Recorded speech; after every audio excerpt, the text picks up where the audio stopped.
Kangal köpekleri Türk milletinin milli değeridir. Şahsında değil. Köpeğin sahibi olmaz. Ey köpeğin sahibi olmaz. Herkes bunu bilsin yani.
Çık çık çık çık çık çık çık çık.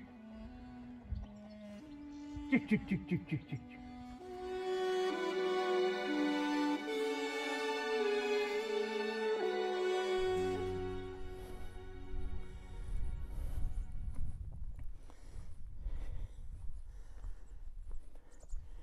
Barış hadi kahvaltıya. Tamam dede. Yeter sallandığın canım hadi.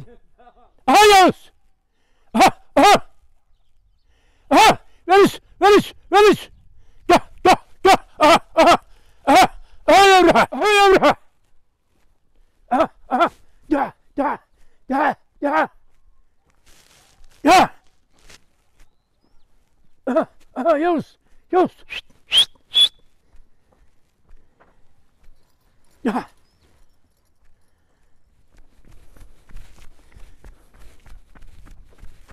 Yavuz! Yavuz! Yavuz! Veriş! Veriş! Veriş! Nereye gitti bunlar ya? Panter! Panter! Panter! Ha panter!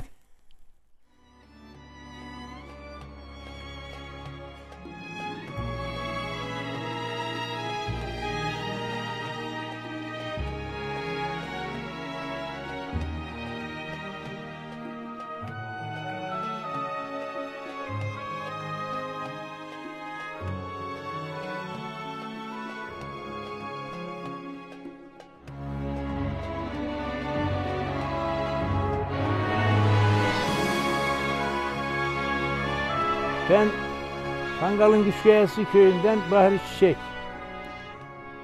1933 doğumluyum. Kahraman Ağa'nın oğluyum. Dedelerimiz Kafkasya'dan gelme, yani Azerbaycan'dan gelme. Biz Azerbaycan Türkleriyiz. 1891 muhaciriyiz. 1891'de gelmişler. Efendim, tabi büyüklerimizden duyduklarımız. Kuşkayası köyüne ilk kurucusu büyük dedelerimiz. 1947'de geldik. Babamın amcasının oğlunun arazisi vardı, yani müştereklerdi. Buraya, o zaman köyden buraya çekildik biz. Bir yanımız orada kaldık, bir yanımız mezrada kalıyoruz. Hayvanlara merakım ilk önce kuştan başladı, güvercinden başladı. Abimin kuşları vardı. Akşama kadar onların peşinde koşardım. İlk kuştan başladı benim hayvana merakım. Ondan sonra da burada Hamit Göçmen vardı. Onun kurt çıkan köpeği vardı. O köpeği çok seviyordum. Hamit Göçmen'le birlikte ben 15-16 yaşındayken ava gitmeye başladım. Avcılığı da ondan öğrendim. Onun için en iyi köpeği tutmaya uğraşıyordum ama tabii ki ben o zaman çocuk olduğum için kendi başıma da köpek tutamıyordum. Ayrıldıktan sonra aynen kendim, o köpek merakı olduğu için kendi köpeklerimi yetiştirdim. Ve iyisini saklamak için merakım vardı. Aynen de öyle oldu yani. Benim köpeklerim bu uzun yayla bölgesinde ünlüydü yani. Nam almışlardı. Aslan Çavuş'un o Palla denilen köpek kurdu boğdu. O kurdu boğuşun benim merakım oradan başladı. Her köpek kurda girmiyor. Başkaları da vardı. Bir sürü köpek vardı. Hiçbirisi girmedi. O kurdu boğdu tek başına. Babamın yanındaydım tabii. Bana o zaman söz düşmüyordu yani. Kendi başıma köpek tutamıyordum. Fakat ondan sonra da bu Hamit Göçmen'in köpeği burada, bu mezrada. O da 2 kere kurt yıktı. Ben de ondan sonra o köpek meramı gidermek için ta gittim Gülü'nün Hüyüklü Yurt'tan. 20 yaşındaydım o zaman. Bir kancık köpek getirdim, yavruluydu. Su taşının köpeklerinden. Kurtçul ünlüydüler. Onun için ta gittim oradan aldım. O köpekler de burada ben askere gittikten sonra köpeklere kuduz değmiş, onlar da ölmüş. Askerden geldikten sonra evlendim ve babamla bir sene sonra ayrıldım. Sadece köpek tutmak için inan ki biraz da o mani oldu yani. Onun için ayrıldım. Efendim köpekler de burada bu Ali Yarar'ın bir çift güzel köpeği vardı. Kurşkan köpek. Onun dişi köpeğini aldım, su taşına gönderdim. Su taşındaki o göbel denilen köpekle eşleştirdim. Göbele gönderdiğim köpek çok ünlü bir köpek. Zaten onlar da kurt yıktı burada. Ve onun ağzını da kurt koparmıştı yani. Hayvanın dişleri görünüyordu. Efendim onu gönderdim su taşına. Su taşındaki köpekle eşleştirdim. Daha harika. Köpek yavruladıktan sonra içinden seçtim. 2 tane erkek tuttum. 2 tane kancık köpek tuttum ben. Tuttum. Ondan o kancık köpekten türeyen Gayter dediğim benim kendi köpeğim. Gayter koydum ismini. Ve biri de kuduz değdi öldü yani. 2 taneydi kancık köpek. Kancık yavruladı. Erkek yavrulamadı. Onun için ikisini de kancık köpek tuttum. Efendim. Birisi kuduz değdi yine ağrı değdi öldü. O Gayter dediğim köpek kaldı bende. Ve yine buradaki aynı o kemçik kancığın yavruları kangalağlarına vermişlerdi. O köpeği aynı götürdüm, oradan eşleştirdim. Gerisine geri. Aynı ırkı orada eşleştirdim. Benim o ünlü köpekler bu Avşören köyündeydi o köpeğin yavrusu. Ondan eşleştirdim. O ünlü köpekleri aynı kancıktan tuttum. Gayter dediğim kancıktan. Birinin adı Villiz, birinin adı Pala. Kurt yıktılar.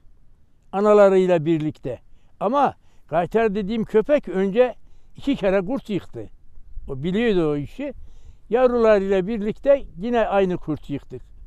Ondan sonra tabii onlarla çok ava gidiyordum. Merakım sadece arttı yani. Ondan sonra işte bu çevrede bütün köylerde gezerlerdi onlar zaten. Onun için herkes bu hayvanlardan köpek tutmaya şey yaptılar yani. Fakat köpeğimin birini vurdular. Vurdular o kurt yıkan iti. Efendim öbür senesi kaldı. Ondan yine ben gerisine geri aynı hayvanlardan geri ürettim yani. Panterler onların soyu işte. Kalan köpeği de sonradan Ankara'ya verdim. Bak birisi o Palak dediğim çok kaba bir köpeğiydi. Fakat Villiz o kadar kaba değildi ama çok cesur köpeğiydi. Ve çok da hızlı koşan bir köpeğiydi. Onun için önünden hiçbir şey kurtarmıyordu. Korku diye bir şey oldu yani aslana bıraksan aslana bile çökerlerdi yani. Meşhur köpek Çayrova'da Lütfü'de vardı.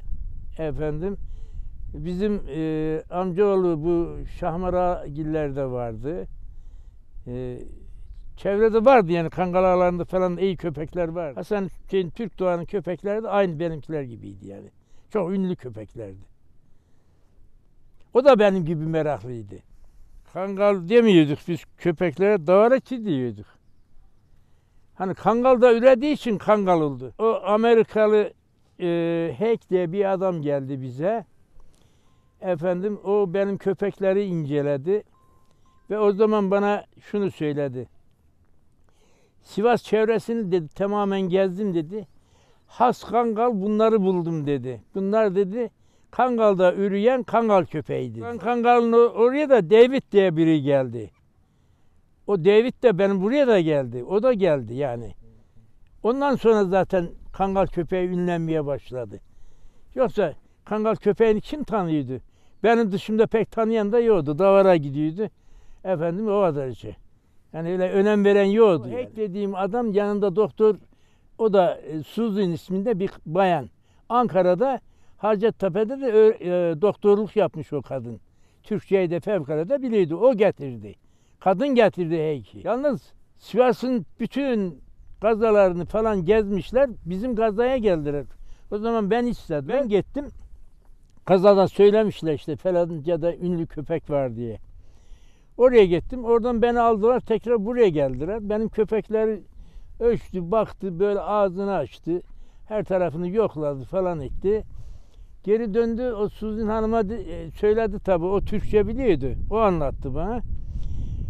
Sivas toprağında tam manasıyla has Kangal olarak bunları daha üstün gördüm dedi. Efendim. Onun üzerine o insan benden yavru götürdü yani. Öylece yavru aldı gitti, vardı yavru. Ve bana mektup yazmıştı. Kırçıllar daha zeki, daha hırçın, yani daha yiğit. 25 kelime demişti mektupta. Öteki ağzı yamçak olan köpekten 25 kelime farklı öğrendi dedi. Ve cesareti de ondan fazladır dedi kırçılların. Onun için ben panterlere merak ettim yani. Siyahları daha sevmeye başladım yani. Kangal ismini o heyk geldikten sonra efendim Kangal ismini ondan sonra aldı. Yani o adam dedi ki bu köpekler dedi Kangal'a ait. Başka yerde yok dedi. Onun için adı Kangal kaldı ya. Ondan önce Kangal demiyorduk. Davar eti diyorduk. Kurt çıkan köpekler hep karakterli köpektir. Hem zekidir, hem cesurdur, hem de karakterli köpektir. Kurt yıkmayan köpek hantaldır. Yani bunlar kadar şey değil, atılgan da değil, zeki de değil. Kurt çıkan köpekler ekseriyetle zeki köpekler. Kendi neslinde varsa yavruyken o yavruların içinden seçiyor. Liderlik yapar. Yani cesur köpek o yavruların içinde, diğerleri ona yanaşamaz ve hırladığı zaman hepsi geri çekilir. Dişide de olur, erkekte de olur. Yalnız 8-10 yavruda bu ya 2 tane olur ya 1 tane olur yani. Öyle hepsi aynı olacak hali yok yani. Ya vardır soyunda yıkar da yalnız esas liderlik yapacak, onu tutacağız. Benim köpeklerim tek de yıkıyor, eşli de yıkıyor. Her köpek tek yıkamaz. Tek yıkan köpeği ben aslan sayıyorum. Benim köpekler tek yıktı yani. Kancık köpek de yıktı, erkek de yıktı. Kurtçul köpek boğuşmayı biliyor, onun için yıkıyor zaten. Çarpışmayı biliyor yani. Boğuşmayı bilmezse kurdu yıkamaz zaten. Ben ekseriyetle bir tanesini son yavruyu koyuyordum, bir tanesini ilk yavruyu koyuyordum. O da şöyle, ilk yavru güçlü olur, son yavru da çok dalaşkan olur. Ondan biraz çekerek olur ama çok sert olur o. Yani benim tecrübem o. İkisi de erkek. İkisini de erkekten seçerdim. Dişiyi de ayrı seçiyordum. Dişi de öyle. Dişinin de aynısı. Dişi bakarsın ki hepsini şey yapar, böyle boğuşkan, dalaşkan olur. Ötekilerini ihraç eder yani ye gider. Bir yerde bir kurtçul köpek vardır. O adam davar sahibi ise gider onu koç verir, koyun verir, ne verir, o köpeği alır yani. Davarına sahip çıkması için o kurt yıkan itin en iyini alır. O üçlü olursa var ya, daha güçlü oluyor. Şimdi hiç farkı yok. Kurtçul it kurtçuldur yani. O günkü de kurtçuldur, bugünkü de. Kurdu yıkarsa aynı köpektir. Yıkmazsa zaten o köpek Kangal olabilir ama o köpek değil benim gözümde. Eskiden de iri köpekler vardı. Bugün de yine ufağı da var, irisi de. Köpek ufak olmakla kurt yıkmam diye bir şey yok.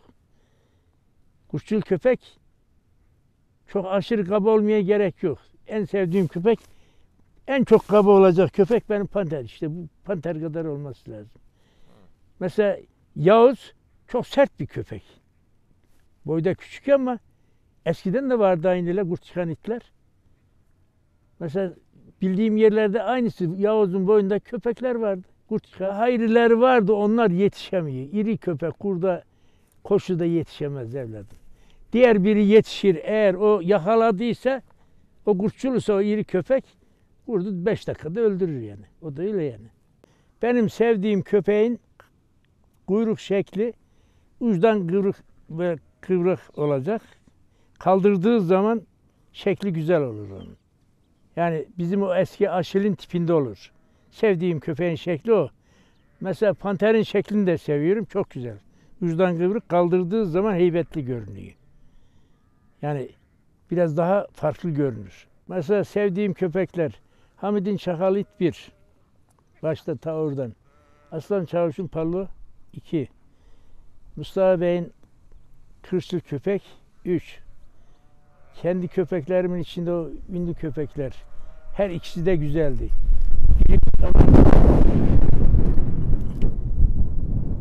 Biri bir çeşit şekildeydi. Diğer siyah köpek daha yakışıklıydı yani. Bozdan yakışıklıydı o. Göbel değilen köpeğin kuyruğu düzdü. Düzdü ama ön cephesi çok güzeldi. Pek kabada değildi köpek. Büyüklüğü maharet değil köpeğin. Küçüklüğü de maharet değil. Aşırı küçük olacak değil yani. En az 80-82 santim olması lazım. Aşırı küçük olmaz yani. Anladın mı? 80-82 santimde olur küçük dediğimiz.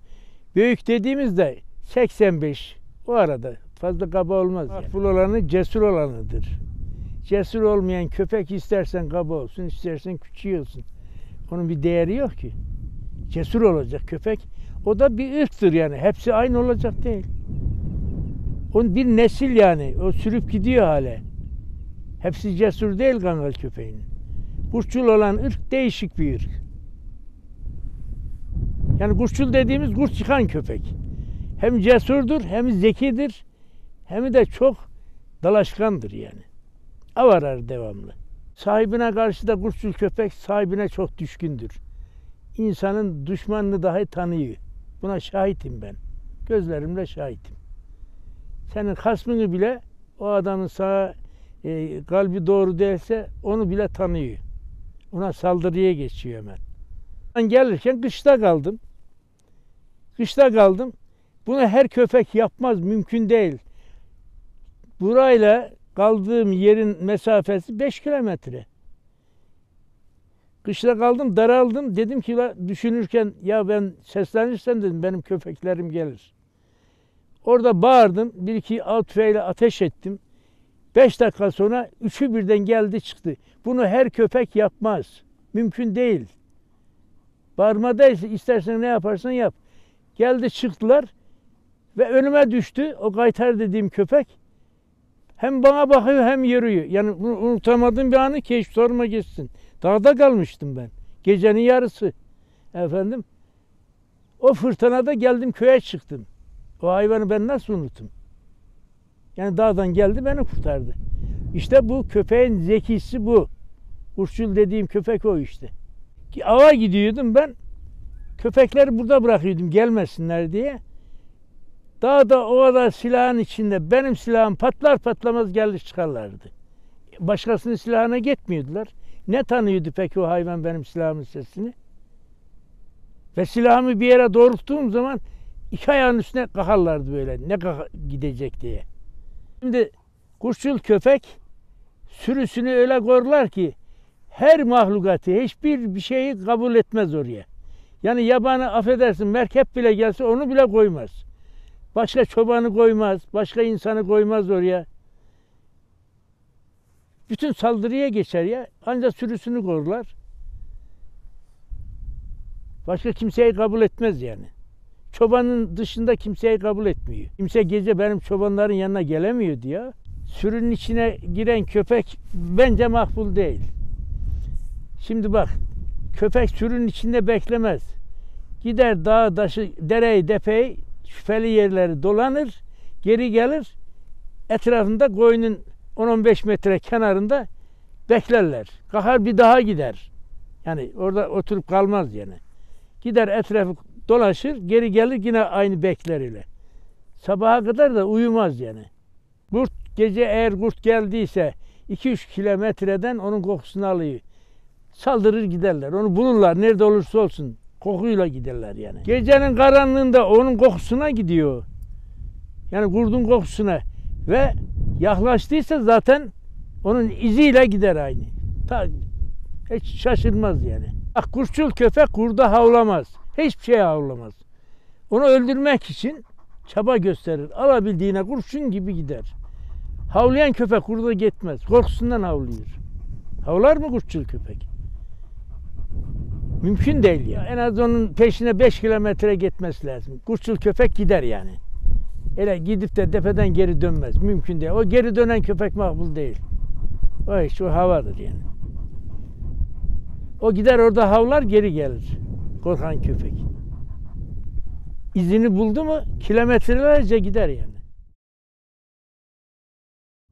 50 tane kurt mu var geri dönecek? Çevrenin kurdu zaten geldiyse çevrenin kurdu o. 50 tane kurt geri gel. Kurtçul köpeğin önüne kattığı kurt geri dönemez. Tozu dumana katıyor. Nereye geri dönüyor ya? Kim diyor onu? Onu söyleyen çoban da yalan. O kim söylüyorsa o da yalan. Çoban uyumuştur, vermiştir. Ya it gitti, kurt geldi, geri daldı. Hayır, yalan söylüyor ya. Ne geri gelmesi? Sen onu önceden verdin, köpek onu kovaladı. Köpek götürdü onu. Yalan söylüyor. Sonra kurt kaçtığı zaman bak ne yapar? Biri bir tarafa kaçar, biri bir tarafa, ileride birleşir. O kurt aynı yere gelir yani. Aynı eşinin yanına gider. Yani geri dönmez o. Eşini boğacak diye onu kurtarmaya gider, biliyor musun? Yani ona yetişir. Ben kaç kere görmüşüm onu ya. O kaytar dediğim kancığı Ağırma'da 2 tane kurda bıraktım. Bir tek kancık. Önüne aldı, sıkıştırışın kurdun biri sola ayrıldı. Ayrıldı, teki düştü bunun önüne. Tepeye çıktım, seyrettim. Bir baktım ki ileride o ayrılan kurt aynı eşinin yanında. Fakat mesafe ilk bıraktığımda 200 metre vardı. İlk bıraktığım zaman. Tepeden bir seyrettim dürbünden ki 50 metre kalmış. Ta Çanlıurfa'nın Babonun özünü aşacaklar. Ağırman'ın tepeden seyrettim. Anladın mı? Kurt niye geri dönmedi o 2 kurt? Bir kancık köpek. Artık oradan ötede nereye gitti onu bilmiyorum bak. Afgar buraya 6 kilometre. O Babonun özü de en az benim olduğum yere o da 5 kilometre. Yani oradan ötede bilmiyorum nereye gittiğini. Sadece oraya kadar gördüm. Oradan öte görünmüyordu. Ta akşamüstü geri geldi çıktı. Ama başka hantal köpeğe döndüğünü gördüm ben. Tepeye aşırı, berden yürüyerek gidiyor yani. Kediyi aşırdı, bir baktım ki füze ederek geri geliyor. La bir baktım ki kurtlar da peşine geliyor köpeğin. O niye geliyor? Ona geliyor. Köpeği geri kovaladı. Akıllı hayvan. Kurtçul köpek kendine yara vereceğini biliyor ve onun önünde 3'ü de kaçıyor. Geri döndüğünde görmedim bak. Alabildiğinden son gidişini yani 5 kilometreden sonrasını göremedim. Ama o hayvan da biliyor ki bu kendine yara verecek. Onun için kaçıyor. Geri dönüp 3'ü birden çökse köpeği parçalar. Ve 8 kurdun içine girdi aynı bir köpek öyle. 8 kurdun içine girdi kış günü. Paramparça ettiler. Kurtçul köpek. 8 kurdu köyün karşısına kadar kovaladı. Orada birdenbire köpeğe döndüler. Köpeği paramparça ettiler. Yediler yani orada. Onu da gördüm. Yani köpek kurdu, kovaladığı kurdu bırakacak geri davarın yanına mı gelecek? Ahmak bu millet ya herhalde ya. Geri neye geliyor? Kurdu kovalamadan geri davara gelip onu koruyacak he mi? Korkusundan geri döndü geldi. Kangal yapan, kangal köpeği yapan kurdu yıktığı içindir. Kangalda bir sürü bildiğim kangal köpeği var. Kurtçul köpek %1 tane çıkar. Hepsi kurt çıkacak hali yok. Onun da ırkı değişiktir. Kangal yapan kurtçul köpektir. Kurdu yıkan köpektir. Biz Azerbaycan Türkleriyiz. Türk milleti nasıl cesursa Türk milletinin kangal köpeği de aynı cesurdur. Cesur olmayan hayvan kurt yıkamaz. Sahibi ne kadar cesursa köpeği de o kadar cesur olur. Onu da söyleyeyim yani. Sahibine çok güvenir kangal. Şimdi bak şöyle bir şey. Köpek kendiliğinden gitti kurt yıktıysa kurtçuldur o köpek. Yoksa sahibi tuttu tüfeğiyle vurdu köpeğine boğdurduysa ona ben kurtçul demiyorum. Şimdi bu kadar da abartmayın. Şimdi bazen dinliyorum ben. Yani kurt yıkmadık köpeğe de para için kurtçul diyorsunuz. Kurt yıkmayan köpeğe de aynısını söylüyorsunuz. Kurt yıkanı da aynı söylüyorsunuz. Köpek kendiliğinden gitti kurt yıktıysa ben ona kurtçul diyorum. Yoksa sen vurup köpeğe boğdurma o kurtçul değildir o. Her köpek ölü kurdu boğabilir. Kimin köpeği yıkmış o bir gecede 3 kurdu? İşte yalan sana. Allah Allah. Ben 15 senede 3 tane kurt yıktırdım. Nereden yıkıyor bir gecede 3 kurdu? Kurt neredeymiş sonra? İşte yalan sana. Doğru konuşsunlar arkadaşlar. Bunu kangal köpeğini zayi etmesinler, böyle abartıp da zayi etmesinler bari. Üçlü olursa yara almadan öldürür. Bak üçlü köpek. İkili köpek hafif yara alır. Tek yıkarsa mahvolur hayvan. Kurt geberinceye kadar boğar, kendi de kurt kadar yara alır. O da dişli bir hayvan da. Bir kancık, 2 erkek. Kurdu boğdurmak için, basit boğdurmak için o lazım yani. Basit boğuyor üçlü. Kangal köpeği bir sürüde 3 tane olursa, üçlü çalışırsa hiçbir şeyden sakınmaz. Yani kurttan da sakınmaz. Onun içinde biri kurtçul ise diğerler de eğer o bir kurtçul çöktüyse onlar da yardım eder. Yani burada tek bıraksın belki o boğmayacak ama eşli olursa o bile eşine yardım ediyor ve öldürür. Son olarak sana şunu söyleyeyim gözüm kardeşim ve köpek sahiplerine de söylüyorum. Şimdi bu kangal köpekleri Türk milletinin milli değeridir. Şahsın da değil. Köpeğin sahibi olmaz. Ey köpeğin sahibi olmaz. Herkes bunu bilsin yani. Çünkü ey köpek sürüsünü koruladığı gibi diğer sürüleri de korlar. Bunlar bizim milli değerimizdir. Birbirinizle kavga edinceye kadar ey kangal yetiştirin.